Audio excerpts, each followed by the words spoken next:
जय हिंद दोस्तों। आज की वीडियो हम देखने जा रहे हैं जो बीपीएससी का 7th फेज टीचर शिक्षक नियुक्ति जो 2023 में होने वाली है बिहार में 1,70,000 के आसपास।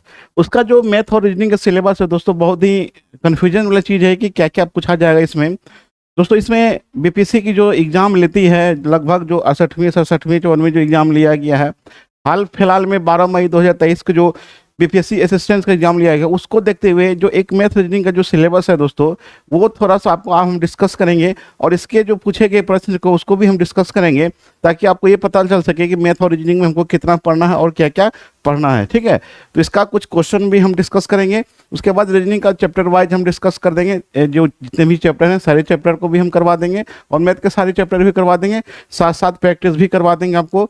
लगभग 2 महीना आपके पास बचा हुआ, चूंकि अगस्त में आपका एग्जाम है। ठीक है, तो पहले सबसे देखिए ऑथेंटिक एकदम क्या क्या पूछा जाएगा और कितना पूछा जाएगा, सारा हम यहाँ पे डिस्कस करेंगे और कौन कौन चैप्टर से पूछा जाएगा उसको भी हम डिस्कस करेंगे। ठीक है, अब देखिए यहाँ पे मैथ में सबसे पहले देखिए यहाँ पे मैथ का जो यहाँ पे सिलेबस है, सबसे पहले देखिए क्या आपको बेसिक मैथ आपका अच्छा होना चाहिए। तो बेसिक मैथ में क्या क्या अच्छा होना चाहिए आपका?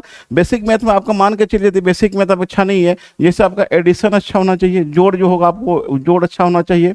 ठीक है, मल्टीप्लीकेशन अच्छा होना चाहिए आपका, मल्टीप्लिकेशन, चूंकि आप टीचर बनने जाना, ये सब आपका बेसिक अच्छा होना चाहिए। उसके बाद आपका डिवीजन हो गया, सब्सट्रैक्शन हो गया, डिवीजन हो गया, सब्सट्रैक्शन हो गया। ठीक है, ये सब आपका बेसिक अच्छा होना चाहिए। उसके बाद आपका सिंप्लीफिकेशन है, सिंप्लीफिकेशन भी एक चैप्टर है जो कि बोर्ड मास, देखिए ये दोनों को मिला के कम से कम एक कुछ दिया तो क्वेश्चन तो रहेगा ही आपको। सिंप्लीफिकेशन और बोर्ड मास बहुत अच्छा होना चाहिए आपका। नंबर सिस्टम भी आपका से भी ज़्यादा क्वेश्चन पूछा जाता है किसी भी एग्जाम में, चाहे बीपीएससी की एग्जाम हो, बीपीएससी के अलावा और भी कोई भी एग्जाम होगा दोस्तों, वहाँ भी नंबर सिस्टम से क्वेश्चन बहुत ही ज़्यादा पूछा जाता है। उसके बाद आपको square root and cube root. ठीक है, ये क्या होगा आपको? वर्गमूल तथा घनमूल।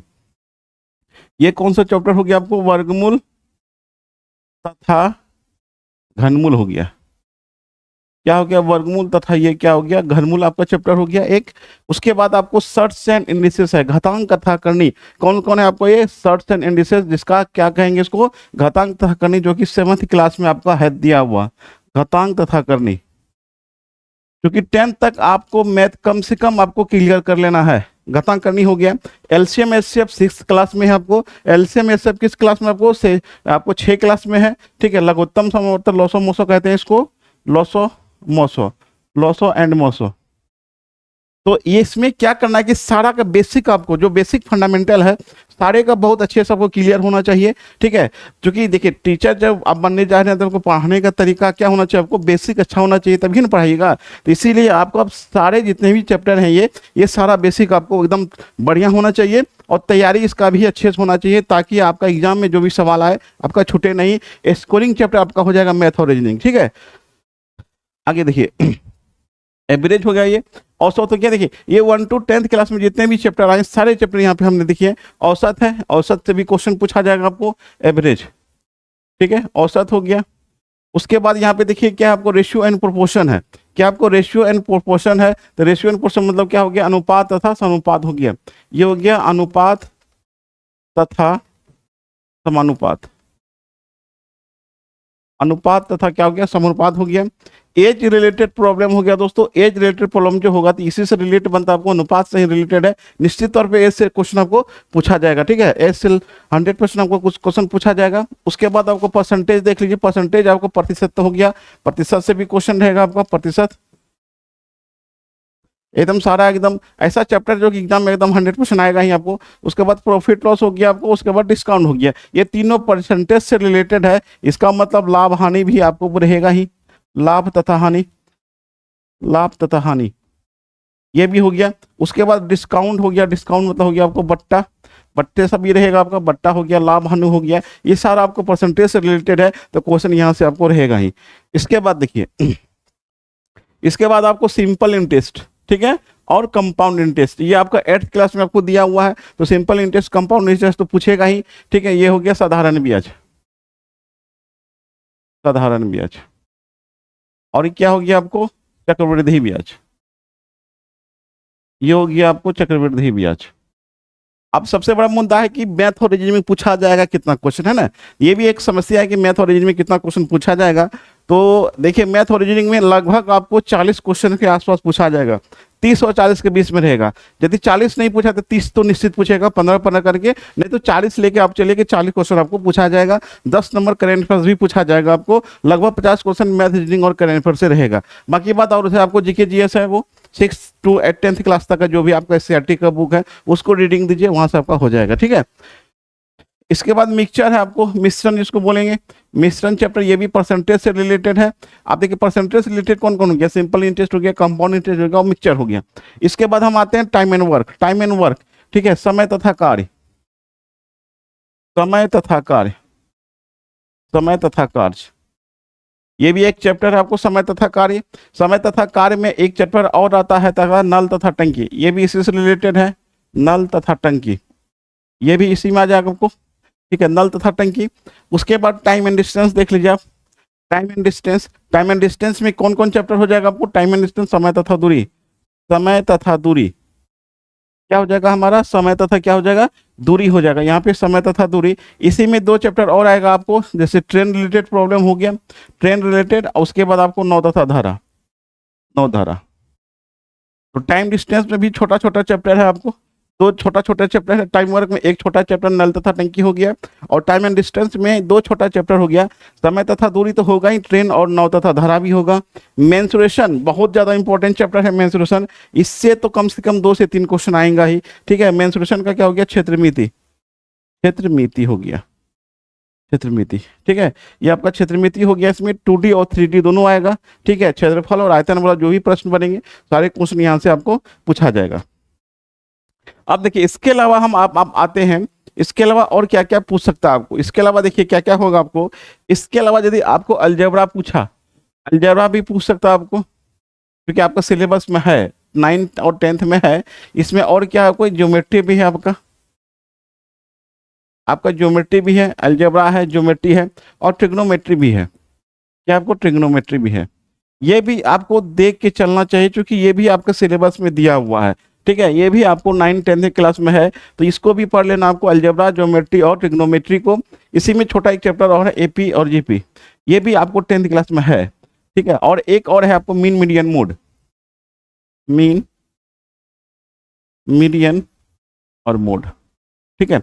इतना सिलेबस आप यदि कवर कर लेते हैं, मैथ का क्वेश्चन आपको यहाँ से नहीं छूटेगा आपका, ठीक है।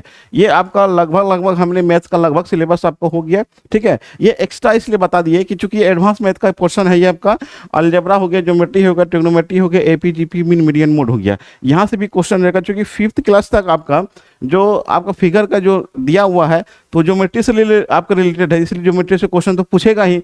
ट्रिग्नोमेट्री का थोड़ा थोड़ा मेरा जानकारी होना चाहिए आपको, ताकि आने वाले भविष्य में यदि आपको ट्रिग्नोमेट्री पढ़ाना हो, क्योंकि 1 to 5 में यदि जाते हैं तो 1 to 8 क्लास तक भी आपको पढ़ाने का मौका मिल सकता है। इसीलिए ये सब चैप्टर भी आपको करके रख लेना है, ताकि कोई दिक्कत नहीं हो एग्जाम में। यदि क्वेश्चन पूछे, नहीं पूछे तो ठीक है, पूछता है तो बना लेना है आपको। इसके बाद हम आते हैं रीजनिंग का, देखिए, ठीक है। अब देखिए रीजनिंग का क्या क्या सिलेबस है यहाँ पे। ये रीजनिंग का सिलेबस आपको जो एसएससी का जो सिलेबस होता है, एसएससी सीजीएल या एमटीएस का, उसी पैटर्न पे आपको एग्जाम में क्वेश्चन पूछा जाएगा। बैंकिंग वाला आपको रीजनिंग नहीं होगा यहाँ पे। ये देखिए कोडिंग डिकोडिंग का क्वेश्चन है आपको, एक आपको हम दिखा भी देंगे क्वेश्चन की रीजनिंग में कैसा क्वेश्चन पूछता है। आपको 20 क्वेश्चन का एक प्रैक्टिस सेट कर देंगे हम, फिर चैप्टर वाइज कर देंगे। मैथ का भी एक प्रैक्टिस सेट कर देंगे, फिर उसका चैप्टर वाइज कर देंगे। देखिए होता क्या कि जब तक क्वेश्चन आपको पता नहीं चलेगा क्या क्या पूछ रहा है, फिर आपको पढ़ने में परेशानी होगा, ठीक है। जो बीपीएससी प्रीवियस ईयर क्वेश्चन आपको पूछा गया है मैथ और रीजनिंग का, उसी क्वेश्चन को हम डिस्कस करेंगे, ताकि आपको वहाँ से आइडिया लग जाएगा। उसके बाद एक चैप्टर आपको रैंकिंग हो गया, सेटिंग अरेंजमेंट है, ये इतना चैप्टर है। आप देख सकते हैं यहाँ पे सारा काम एक एक टॉपिक क्लियर कर देंगे आपको। उसका पीडीएफ भी आपको प्रोवाइड कर देंगे हमारे टेलीग्राम चैनल पर। इसके बाद एनालॉजी है, वर्ड अरेंजमेंट है, आपका सीरीज हो गया। सीरीज में आपको 3-4 प्रकार का सीरीज क्वेश्चन बनता है। एक आपको नंबर सीरीज है, उसके बाद अल्फाबेट सीरीज है, 2 सीरीज यहाँ से ये सीरीज से क्वेश्चन बनता है आपका। उसके बाद सैलोलिज्म हो गया, जिसको कथन और निष्कर्ष कहा जाता है हमको। उसके बाद क्लासिफिकेशन हो गया। उसके बाद ब्लड रिलेशन से क्वेश्चन तो रहता ही है, 3 क्वेश्चन ब्लड रिलेशन से रहेगा, 3 क्वेश्चन ब्लड रिलेशन रहेगा। अब ये बताते हैं क्यों रहेगा। जितना भी बीपीएससी ने यदि रीजनिंग वाला कोई एग्जाम लिया है, हर एग्जाम में ब्लड रिलेशन से क्वेश्चन 3 क्वेश्चन आया ही है, इसीलिए इसको छोड़ना नहीं है। उसके बाद कोडिंग डिकोडिंग का भी 2 से 3 क्वेश्चन रहता ही है। बाकी बार और भी जो भी क्वेश्चन है आपको एक 2 क्वेश्चन रहेगा आपका, ठीक है। इसके बाद देखिए डायरेक्शन क्वेश्चन रहेगा, दिशा वाला क्वेश्चन जो बनता है आपको, ठीक है, ये भी रहेगा। अर्थमेटिक रीजनिंग रहेगा आपको, प्लस माइनस बोर्ड मास से रिलेटेड क्वेश्चन आता है ये बोर्ड मास से क्वेश्चन रिलेटेड रहता है आपको रीजनिंग में, बोर्ड मास, ठीक है। इसके बाद देखिए डाइस से क्वेश्चन तो रहेगा ही आपका, एक डाइस से क्वेश्चन रहेगा ही। उसके बाद क्लॉक रह भी सकता है, नहीं भी रह सकता, लेकिन सिलेबस में है, क्वेश्चन रह भी सकता है, नहीं भी रह सकता है। उसके बाद वेन डायग्राम 100% क्वेश्चन रहेगा आपको, विजुअल रीजनिंग के भी क्वेश्चन रहेगा ही, अल्फाबेट टेस्ट तो रहेगा ही आपका, ठीक है, अल्फाबेट टेस्ट से भी रहेगा आपका। अब आते हैं हम फिगर वाले पे क्वेश्चन पे, देखिएगा फिगर वाला क्वेश्चन आपको क्या क्या आपको आ सकता है, एकदम 100% काउंटिंग फिगर MBVI एकदम रहना ही है, काउंटिंग फिगर से क्वेश्चन आपको रहेगा ही। उसके बाद मिरर इमेज हो गया, और इसका क्या आपको वाटर इमेज हो गया। उसके बाद एक हो गया आपको कंप्लीट फिगर, इम्बिट फिगर, उसके बाद पेपर फोल्डिंग एंड कटिंग, ये हमारा सिलेबस है, ठीक है, ये हमारा रीजनिंग का सिलेबस है। एक एक का चैप्टर वाइज हम आपको करवा देंगे, एक एक चैप्टर से आपको क्वेश्चन के साथ साथ आपका थ्योरी भी बता देंगे, ताकि एग्जाम में कोई दिक्कत नहीं हो आपको। हम गारंटी दे रहे हैं आपको, जितना भी क्वेश्चन पूछेगा रीजनिंग मैथ में सारा क्वेश्चन बना के आइएगा। यदि हमारे साथ जो भी हम करेंगे, जितना करेंगे करवाएंगे आपको, ज़्यादा हाई भी आपको नहीं पढ़ना है, ज़्यादा लो भी नहीं पढ़ना, आपको एकदम मॉडरेट क्वेश्चन आपको पूछा जाएगा। बेसिक से क्वेश्चन उठाएगा दोस्तों, सारा कुछ सारा चैप्टर से, इसलिए बेसिक मजबूत कीजिए और एग्जाम में ज़्यादा से ज़्यादा नंबर लाइए आप, ठीक है। ये हमारा सिलेबस था रीजनिंग का। इसके अलावा आपको यदि कहीं कोई दिक्कत है, आप हमें कमेंट सेक्शन में लिखिए, आपको हम जो भी दिक्कत होगा, जो भी परेशानी है आपको मैथ रीजनिंग में हम प्रोवाइड कर देंगे। उसके बाद जीके का भी हम सोच रहे हैं आपको कुछ न कुछ प्रोवाइड कर देंगे, इसीलिए आप हमें कमेंट सेक्शन में आप लिख दीजिए जो भी दिक्कत है, जो भी परेशानी है। इसके अलावा आप डेली बाय डेली आप हमारी वीडियो को देखिए, ठीक है, 2-4 दिन में आपको पता चल जाएगा कि आपको इंप्रूवमेंट हुआ कि नहीं हुआ है दोस्तों, ठीक है। चलिए दोस्तों, मिलता हूं अगली वीडियो के साथ। थैंक्स फॉर वॉचिंग, जय हिंद।